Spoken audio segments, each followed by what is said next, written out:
Blog Talk Radio. Hello, everyone. I'm Alan Potcotter, and you're listening to Call Talk for October 31st, 2018.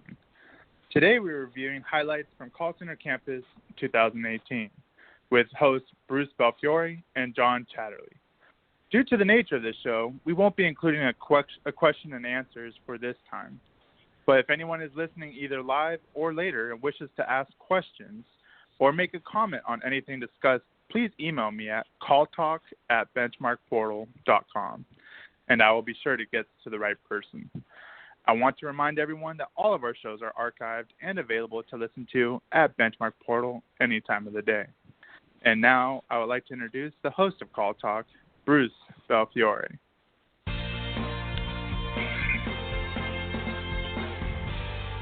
Thank you, Alan, and welcome back to Call Talk, everyone.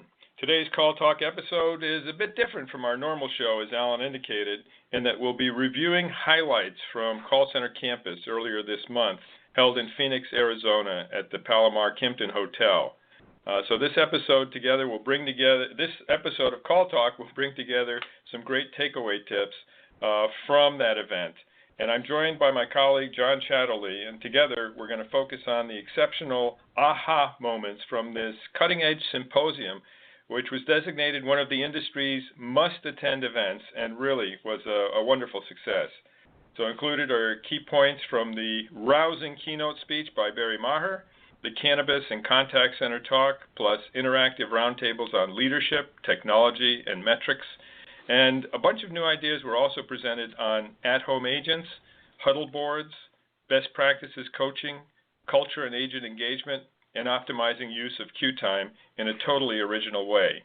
Actually, we could probably do an entire segment of Call Talk on any one of these things, but we're going to be giving you the highlights of this great event today. So, John, thank you for joining me. I think our audience already knows you are the Director of Content and Analysis and Chief Editor at Benchmark Portal, and our longest tenured colleague here at Benchmark Portal. I'm glad to be here, Bruce. I think this year's Call Center Campus was one of the best we ever had. We had a great variety of topics and some absolutely fabulous speakers. Yeah, we sure did, John. There was great insights, enthusiasm, and discussion. Really, really good. What I particularly liked was the caliber of attendees at this year's campus and the high level of participation they produced during our sessions. Mm-hmm. Yep, no, that's right. And well, let's delve into some of the top takeaways from the event. For our listeners, starting with the keynote speech given by Barry Maher, who's the author of the best-selling book, Filling the Glass. And, John, I know you really loved this keynote. What were some of Barry's main points? Well, Barry made us think about how what we say can make all the difference in the world when talking to others, be they coworkers, customers, or even bosses. And as he roamed around among the attendees, he would ask one to tell us something and turn it around to show us how saying another more positive way could make a world of difference about how it was taken by the rest of us. Particularly, he pointed out the use of and instead of but in conversations that we have or dealings we have with others. So instead of saying, I like the way you look, but he would remind us to say, I like the way you look and. That's right. Exactly. No, this was a really good one and for anybody who does coaching on any level or mentoring on any level who's listening, which is everybody basically who's listening to this, think about that. Instead of saying, okay, you did a really good job on this, but you could have done this better. Saying, well, your tone of voice was really good, and you could have gotten even more impact with the customer by doing such and such. Or, you're a really good supervisor, a really good manager, and you can add this to your repertoire going forward, or this is something that I learned myself, and I would suggest you try it out too. really, that was a great one because most of us, virtually all of us, I mean, I've got to say, tend to use the word but or however, right? Yes. So, right, we're all waiting for the word but or the word however. And instead, if it's an and it's put in a positive way, and you could do it even better if, then, this is a great way to do it. Yeah, great takeaways, John. Yeah, he also pointed out the value of dissenting opinions, and that if we agree with everything our boss says or does, then we're not doing our job. He kind of quipped that if you agree with everybody, then who needs you? So.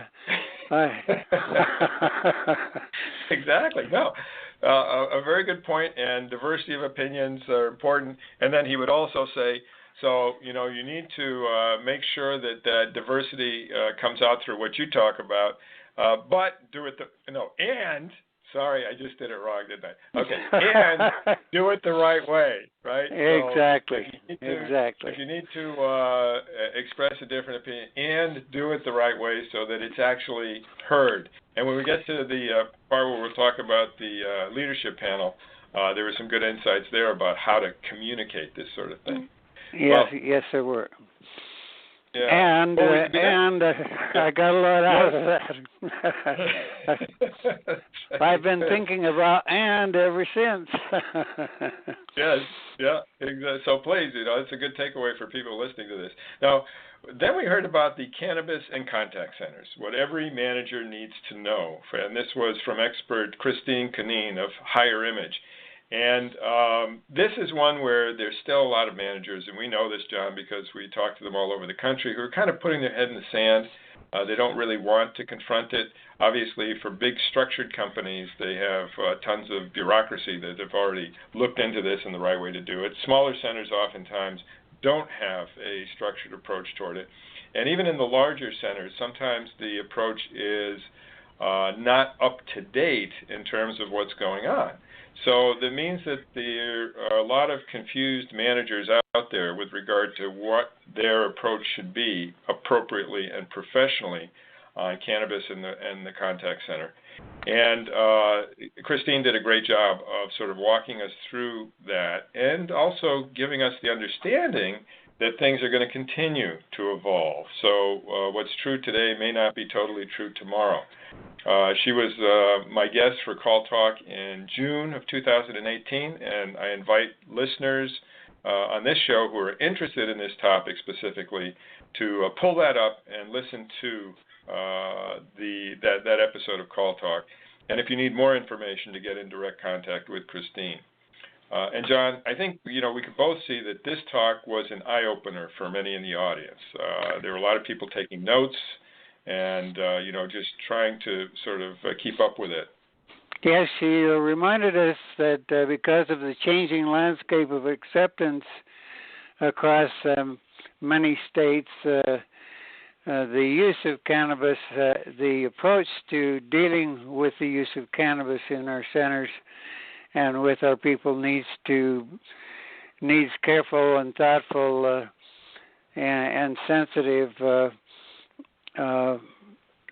responses. We just can't be ones who say, well, if you use marijuana, then you can't work here, because it's turned out that HR centers are developing a better approach to how to deal with this on an individual basis. Yeah, and so there are obviously positions and industries in which you can have just a bright line. Still, you can have a bright line prohibition of use of drugs. But obviously in the call center sector, nobody is driving a forklift truck, right? So that's not going. Exactly. Nobody's going out on the highway. You're driving your cubicle.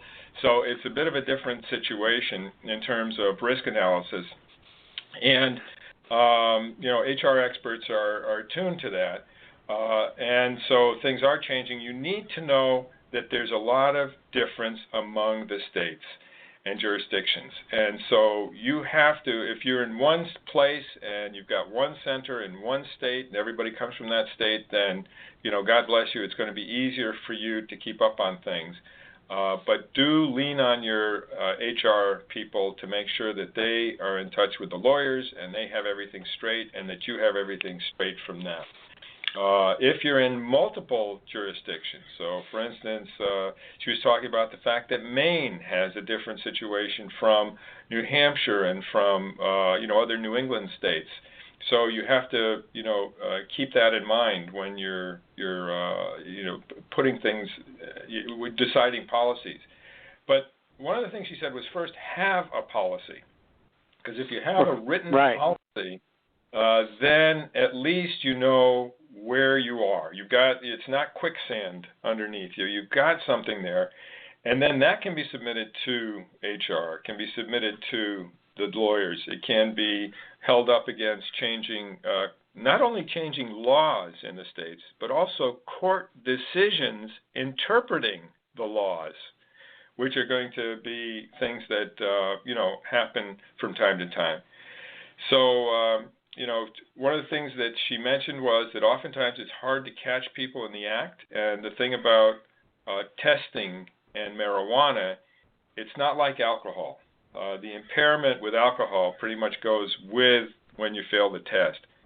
The testing for marijuana could show that you've used it sometime in the last several days, but you may not be impaired at all right now. So what she said was, John, right, to focus on the symptoms of the problem. In other words, if people are late to work, performance issues, she mentioned, Twinkie crumbs, just kind of be funny with regard to the munchies. That is something that you can focus on. It's sort of separate and apart from the drugs use specifically, but it definitely is performance linked. So that was one of the things that she mentioned, John. That's right. I recall that, and she suggested that if we're sensitive to a situation, don't email the HR department. Have a direct talk with them if you feel like you're on unsure or unshaky ground. Yes. Okay. So this is one of her suggestions, which was, I think, to not leave a paper trail that could come back to bite you after all. And, managers are oftentimes put in such difficult positions because they're expected to know everything, and there's no way you can, particularly when the everything is changing under your feet. So, she was saying that if you should insist that HR give you things in writing, but when you're talking to HR about a specific person's situation, and that situation may result in litigation, her advice was to talk to the HR people so that, prejudice or other things with regard to drug use wouldn't come through in what you were writing about. Is that right, John? That's exactly right, Bruce. That's what as you said earlier, it was one of the most enjoyed, most appreciated sessions of the whole campus. It drew very rapt attention from everybody there. Well, this is what we try to do with Call Center Campus too, is to bring out those things which are really important for call center managers to know, and which they are not necessarily getting elsewhere. Now, the other thing people really enjoyed was our first panel roundtable on expanding concepts of leadership in the call center. And this was led by Barry Maher, our keynote speaker, and a number of things came out. One of them was to make your people who report to you, feel important. Now, this was a nice phrase, but how do you do that? How can we on this show give you ideas about how you can do this? Well, one of the things that came out is that you make people feel important by doing so intentionally, by thinking about it and then acting on it, which means in many cases changing the way you approach your communications with the people that report to you. And so some of the things that came out of that was share and show them your vision for the organization, and that's the kind of thing that can be done collectively. But then also show them your vision for them as individuals, okay? So when you're actually talking to them, what's your vision for them? Look at them through different eyes and then communicate them in a different way so that they feel important when you do that. That was something that was really important individually, not just important as part of the group. Exactly. Both are important. Yeah. And how about some, in fact, one of the things was nothing you ever say is persuasive as the way you listen. That was another nugget that came out of this. And the way you listen to people is a real game changer in terms of how important people feel. So think about that. One of our colleagues, Chris Tomza, reminded us that a boss says go, whereas a leader says let's go. Just that turn of phrase makes them feel included instead of making them feel like they're being directed or told or commanded. And people are sensitive. It's important to be sensitive to their feelings and to realize that in their minds they're just as important as anybody else. Mm-hmm. Yep. And if you make them feel that way, it will really go a long way. Yeah.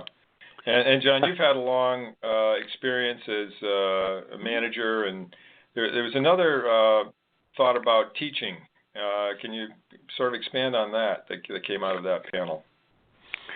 Well, teaching is best done by example. You teach through the way you lead, and then others find it easy to follow because they don't feel like they're being talked down to.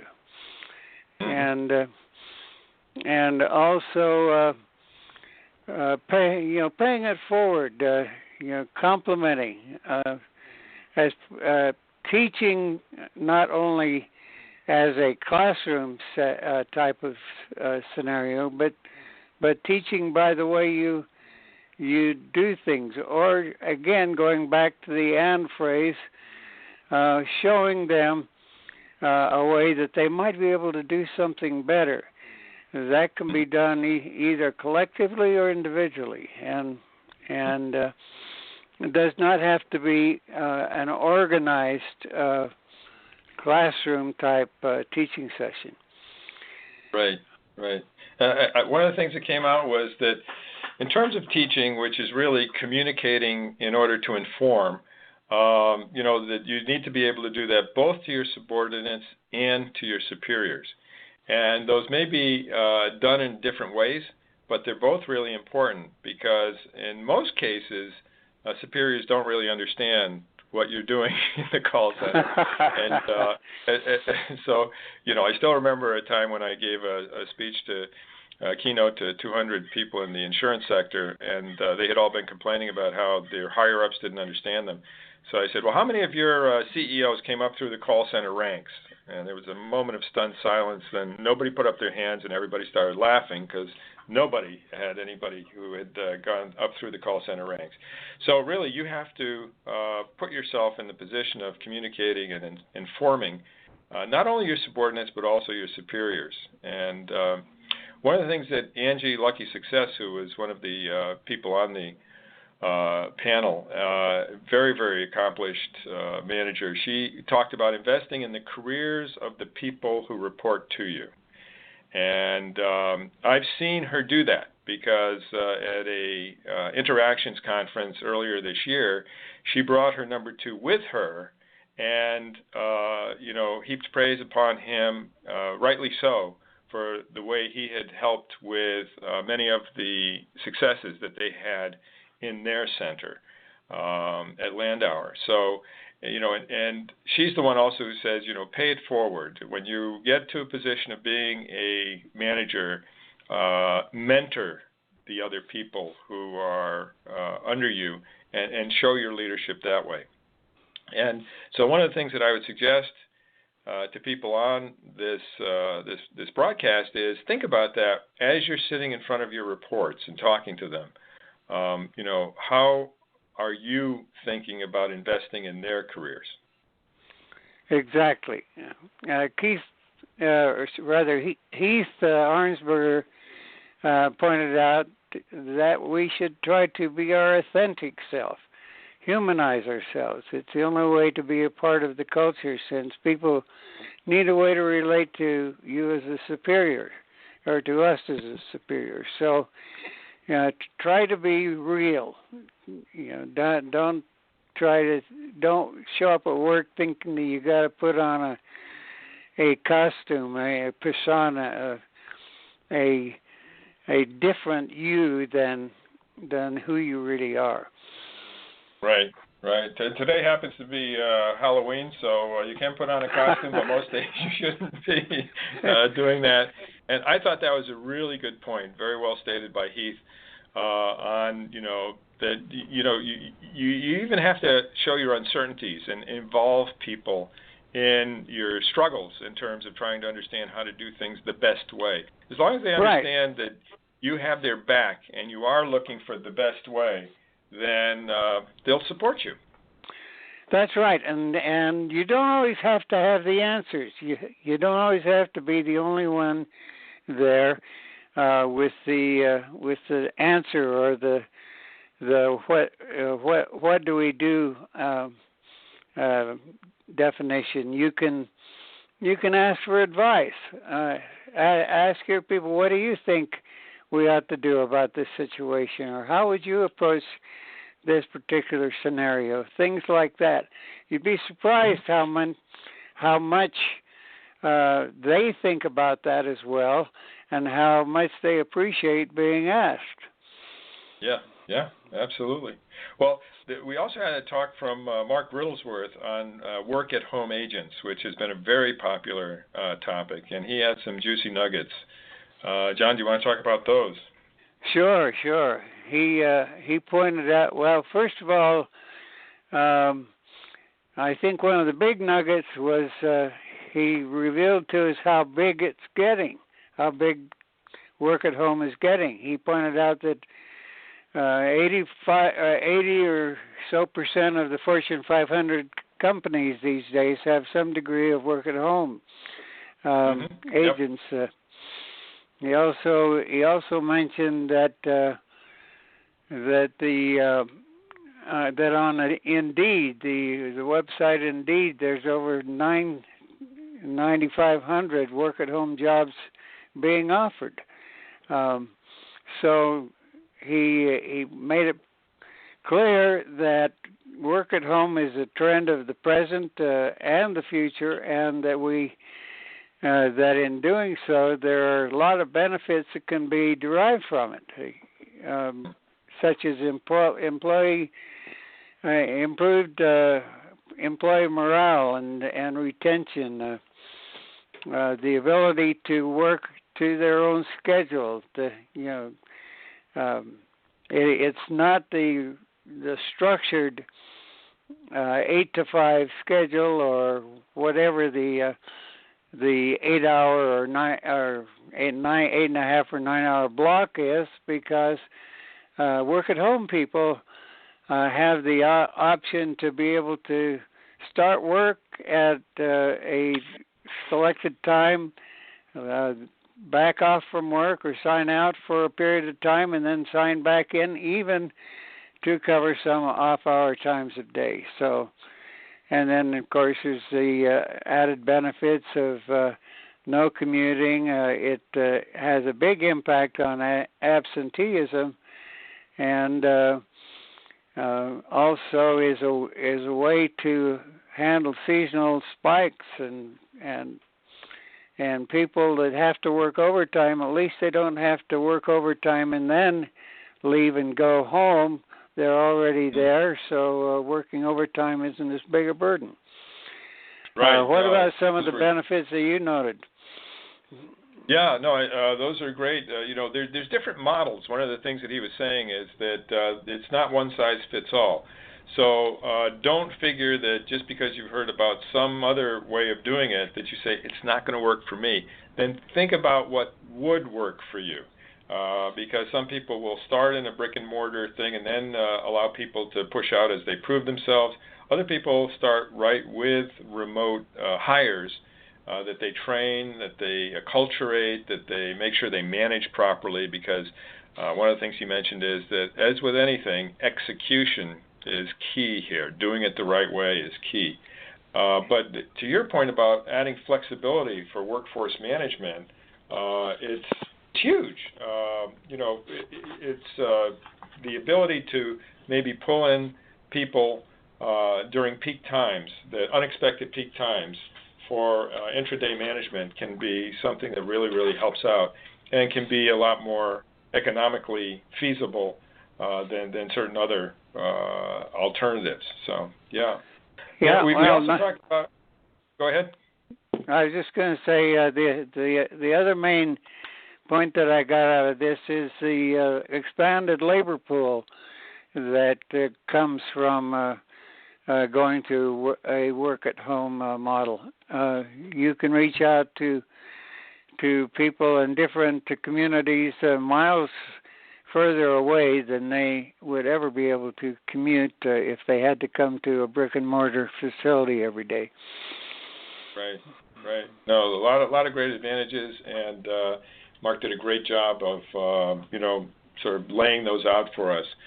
We also talked in a couple of breakout sessions about huddle boards and coaching best practices. And on the huddle board side, we actually did a CallTalk episode earlier this year with Debbie Frazier, one of our colleagues, who unfortunately was unable to attend Call Center Campus. So Dee Buell was the head of that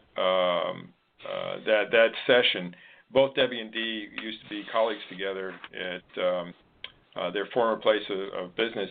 And so they have really good experience with how to use these techniques where people get together. They're like team meetings, but with things written on boards and that can be tracked, that can be looked at, discussed over time. It can be focused depending on what you want. There's not just one way of doing huddle boards. It could be focus on metrics, making sure you make your metrics. It could be focus on other goals, but it is a way of bringing people together. And so I encourage you to listen to the Huddle Board episode if you're interested in that. And then the coaching best practices, one of the things, by the way, one of the people who were there said, I had heard about huddle boards. I didn't think they were a good idea. Now that I heard Dee talk about them, I'm definitely going to institute them in my workplace. So that was really good to hear. Coaching best practices, which Chris Thompson led that session. One of the things that hit a number of people was when he talked about how 70% of meaning, this is according to studies, of meaning from a speaker come through tone of voice in a telephone interaction. In other words, in a telephone interaction, you're deprived of being able to see somebody, and therefore there's the words and there's the tone. And it's extraordinary how much of the tone brings across in terms of meaning to the person listening. So that was really cool. Yes, it was. I even reflect on my own interactions with contact centers, where the difference between someone who's sort of talking in a flat tone of voice and somebody who's really putting forth some emotion that lets me know that he or she is truly concerned about whatever my reason for call was, and is there to do everything they can to help. But it all comes through, as you say, by the tone of voice, not by how knowledgeable a person is. So I'm glad you pointed that out, because I can very much relate to that myself. And that's actually an area where a lot of managers and supervisors and QA people are kind of bedeviled, because they are finding it hard. They find it hard to critique somebody using the word "and," of course. But anyway, critique somebody. Yes. When that person says, "Well, I did everything I was supposed to do," but the person who's reviewing, the coach is saying, "Hey, it just." In the case of the customer, it just won't come across as well as it could if the tone could be changed. And so, but people don't, oftentimes agents don't take that seriously. And with this kind of statistic, which comes from research, you can take that and do something serious with it. In fact, one of the people said, I'm going to get training in this area that really, breaks through that problem that I have with a chunk of my agents who just are a little bit too flat, who don't have the right communication style for it. Anyway, so let's see. Other things we talked about were managing across generations, John. That's a really important one, too. Are there any takeaways from that one? Well, the main takeaway is we need to learn and understand that there are differences in the Y2K generation, the me generation, the old generations that I remember that they haven't probably even heard of, the yuppie generation. So it's.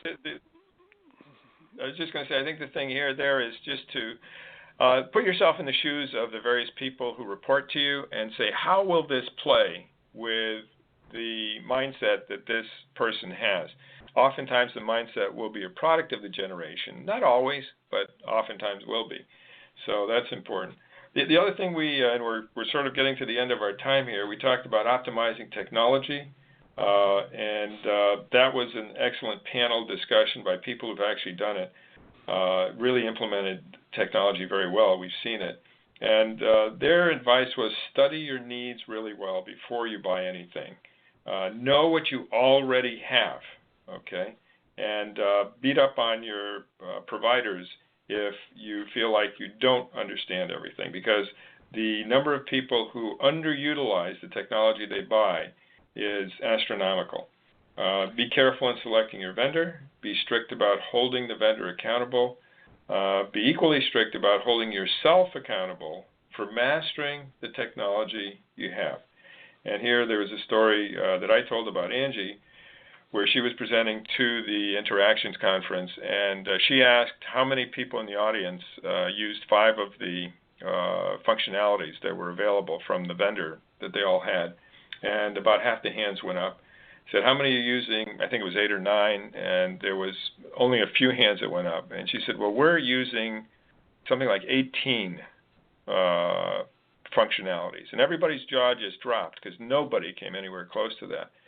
And why? Because she made it her job to understand what all the functionalities were. She picked up that orange, and she was squeezing all the juice out of it. And unfortunately, most managers don't, either because they don't have the mindset or they don't feel they have the time. But you really need to do that in order to make sure you're getting the most out of your technology. Yeah, that was a great example that she made. Yeah. Go ahead. I didn't mean to interrupt. No, she was talking about, get involved with your user communities, attend your user conferences, contribute to and learn from the blogs. This is a way that you also can become a super user. And super users are those users who give feedback and are accessible to the vendor and who, become almost indispensable to the product development and the product betterment of the vendor's products. So she was very proactive on that, and it's a great lesson there. John, we're at the end of our time. Is there anything else that we should talk about? What are the other things that we should mention? Well, the only other thing that I think we should highlight is the session that we held on why metrics matter, because every contact center needs to know where they are meeting their goals and where they need to improve. Dr. John Anton, the founder of BenchmarkPortal, used to ask every center that he visited, to think about how good is good enough. Our session on why metrics matter generated some aha moments with attendees, with many of the attendees who recognized how metrics must be viewed collectively and not individually. For example, cost per agent per hour, one metric that most centers measure, is actually impacted by several other key performance metrics, including handle time, occupancy, and utilization. And another one pointed out how a rush to shorten handle time in a center, perhaps being driven by cost or by call flow, can impact first call resolution and customer satisfaction. So I thought there were some great takeaways that came out of that session. Yes, no, those were great, very good. And we also talked about queue time optimization, because everyone's talking about customer experience and customer experience journey mapping. But there's one piece, and anybody who is listening to this and who has done customer experience journey mapping, I would ask them about this, because there's one piece of the customer journey that not that many people are thinking about, and that is queue time. What do we do with our customer during queue time? And the vast majority, as we know, have something like, your call is important to us, we'll get to you as soon as we can, they put on some nice music, etc. But in fact, there are much more creative things that can be done with queue time. And that's one where, for lack of time right now, I'll just ask anybody who wants to parse out that piece of the customer journey and do something more with it, get in touch with me directly, because there's some very interesting things that are being done now in terms of informing, also personalizing communication to the person on the phone, so that it's not simply some kind of an offer thrown out there. It's actually a personalized communication to that person by dipping into the CRM system, by dipping into other databases, so that the customer will feel that that part of their journey is in fact not just a waste of time, but something where it's helped to create a connection and loyalty to the company. So this is cutting edge stuff in terms of this queue time optimization. But please get in touch with me if you're interested in that. We could talk about it some more. We also talked about what's going on at Benchmark Portal during the conference, and some of the things we're doing on the research side. John's going to be updating the Agent Voices report during the first half of 2019, so we're really looking forward to that, John. We're doing webinars with PACE, and those are going extremely well. iBenchmark, which is the automated benchmarking that we have, which makes what's an extremely useful thing, which is benchmarking, much more easy, is something that's being rolled out with InContact, and will be rolled out with others as well. And also, we're getting involved in temporary management at Benchmark Portal. So that's something that we're now able to offer to our clients. And in terms of outreach, probably, John, more outreach than we've ever done. So there's just an awful lot out there in terms of content. We love this stuff, and really that all came through, I think, with the response of the audience at Call Center Campus. Yes, absolutely, Bruce. And like you say, we don't have any more time, but we also produce a number of very useful reports.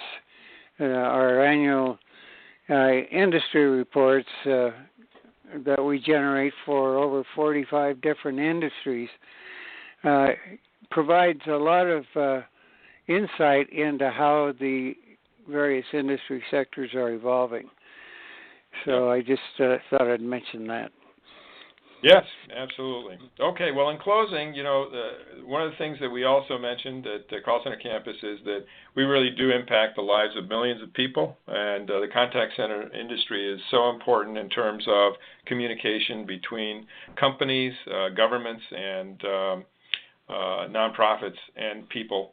And the attitudes, the skills, the dedication we bring to our jobs really create success for our customers, for our companies, our colleagues, and our own careers as well.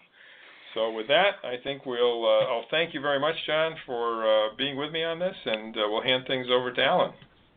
Thank you, Bruce. Thanks again to John Chatterley and Bruce Belfiore for your recap of Call Center Campus 2018. Be sure to join us next month for another great show, or look at our huge selection of archive shows and topics at BenchmarkPortal.com. Then click on Call Talk, where you'll find over 9 seasons of this show. From all of us here at Benchmark Portal, keep those headsets steady and your fingers ready. This is Alan Potter signing out. Have a great Halloween.